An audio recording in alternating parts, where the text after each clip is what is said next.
I think what we have here is going to be a really nice surface. It's going to look really good in renders. And really, I mean, that's really what your aim is. You're looking at, making this model. You know you're going to want to do some renders. So the better off these reflections are, even in this modeling environment. You can turn shadows on. You can change what backdrop you have. We turn on studio with fill lights, and you can look how the light hits these surfaces. See, gray with an overhead light.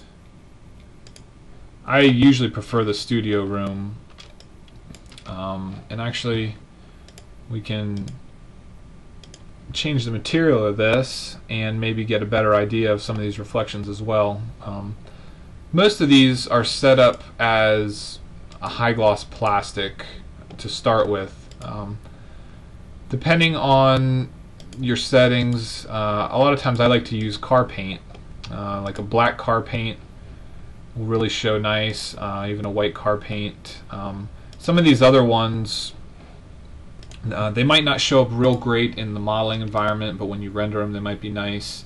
And really just rotate this thing around and watch how the light hits it and what the light is doing. Now in this view you can see the transition.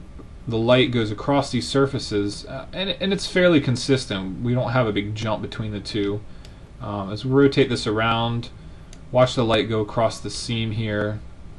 You don't see any big jumps. Now we know the curvature dips in here, so these two aren't connected until you rotate it around.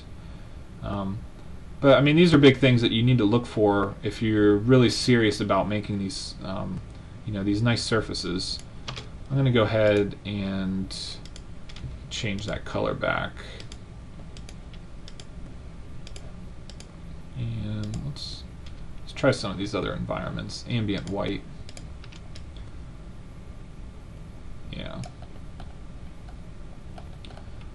Alright, so hopefully by this point you've seen some of the tools. You kind of understand the function of helper surfaces, especially when you're mirroring across. Now that's not their only application. You use helper surfaces all the time.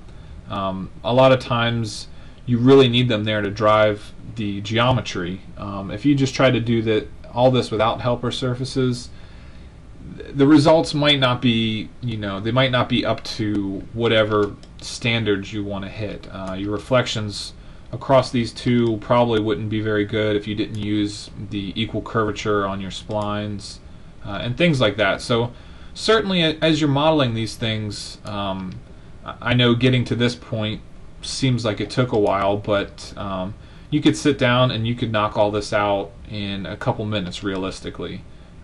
Even with going back and trying the different options. But really don't be afraid to explore the options you have, because the end result is really what you're going for. So from here we have the top. We're not going to worry about mirroring this thing just yet. We've already mirrored it to look at everything. We know that the other half is fine. What we want to do is we want to go ahead and we want to start modeling the bottom of this thing. Now what I'm going to do is I kind of have to guess a little bit. We don't have real good references for what's going on underneath this thing or the curvature.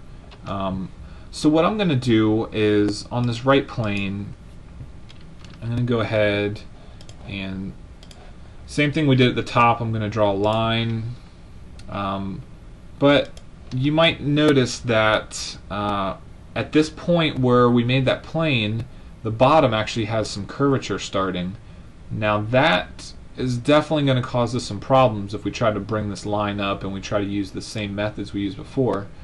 So I'm going to take this line back here before that curvature starts, and in the back I'm still going to go ahead and I'm going to hit that tail plane and apply that relation.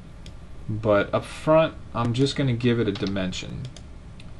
So let's make this line, let's just make it 3500, and let's give it a height here. Let's go ahead and do 1250.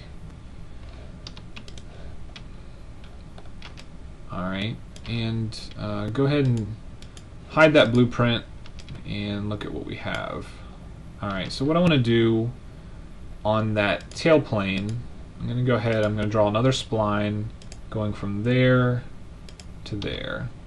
Now we know we're going to mirror across, so this bottom one we're gonna make horizontal, but I really don't know what the curvature is going to be like at this intersection here, and I don't really want to, I don't want to do too much in this corner because we're going to start to mess up the curvature.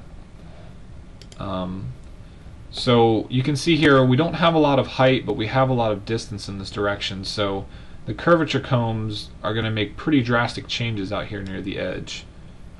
Drag these things around and get some curvature that you're happy with. I'm going to go ahead and I'm going to apply some dimensions.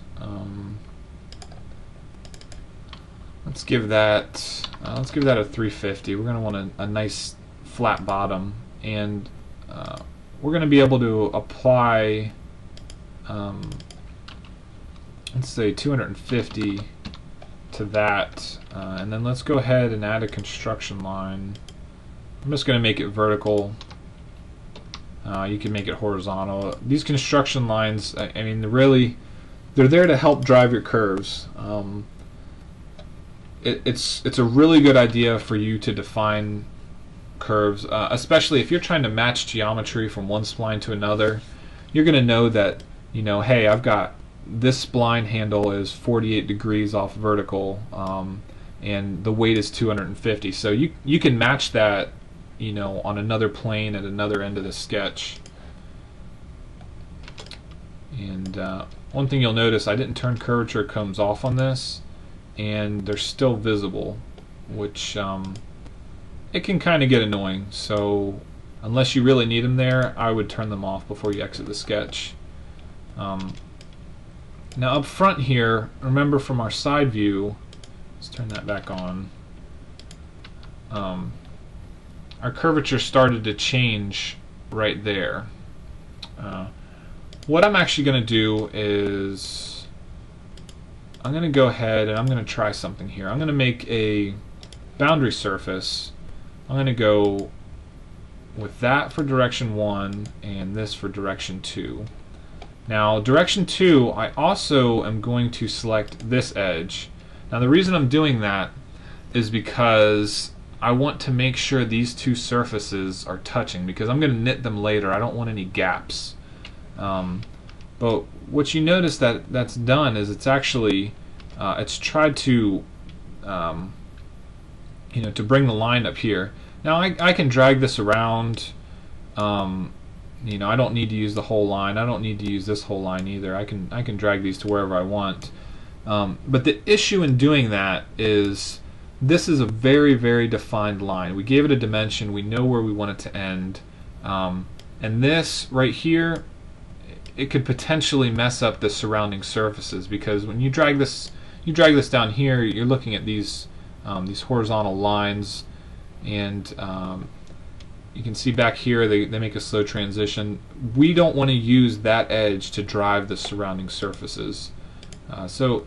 So you need to really be careful and understand the implications of using your guide curves. So what I'm going to do, I'm going to take this straight line and create a plane. I'm going to do two things with this plane. The first thing I'm going to do is create a split line, and I'm going to use the type of splits an intersection. I'm going to take that plane and I'm going to split that surface where it intersects. The first thing this does is it gives us a line that matches the location of that endpoint, and now we can use both of those to define our boundary surface. And I can do that without drawing another sketch on this end, because this sketch is going to drive the shape all the way down here. Both of these are straight lines. We're not introducing any radical curvature in here. I'm going to go ahead and call this plane body split plane. Now remember, I said name these things something you're going to remember. I'm going to remember that I use that to split the body. I'm going to go ahead,